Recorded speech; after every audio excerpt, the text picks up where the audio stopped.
Good morning everyone. Auxiliary model words and usage of would you or would you mind. Objective to understand the usage of would you or would you mind. ಅಂದರೆ would you mind ಅಂತ ಕೊಟ್ಟಿದ್ದಾರೆ speech engine. would you share the seat with me, ನೀವು ನನ್ನ ಜೊತೆ ಆ ಶೀಟ್ನ share ಮಾಡ್ಕೊತೀರಾ. would you mind sharing the seat with me, ನೀವು ನನ್ನ ಜೊತೆ ಆ ಶೀಟ್ನ ಶೇರ್ ಮಾಡಲು ಬಯಸ್ತೀರಾ. would you give me that book, ನೀವು ಆ ಬುಕ್ನ ನನಗೆ ಕೊಡ್ತೀರಾ.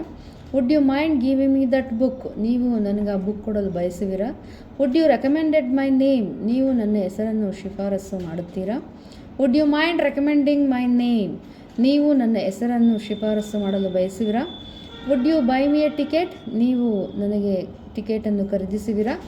would you mind buying me a ticket, ನೀವು ನನಗೆ ಟಿಕೆಟನ್ನು ಖರೀದಿಸಲು ಬಯಸುವಿರಾ. would you share the lunch with me, ನೀವು ನನ್ನ ಜೊತೆ ಊಟನ share ಮಾಡ್ಕೊತೀರಾ, ಹಂಚಿಕೊಳ್ತೀರಾ. would you mind sharing the lunch with me, ನೀವು ನನ್ನ ಜೊತೆ ಊಟನ ಹಂಚಿಕೊಳ್ಳಲು ಬಯಸುವಿರಾ. would you play chess with me, ನೀವು ನನ್ನ ಜೊತೆ ಚೆಸ್ ಆಡ್ತೀರಾ.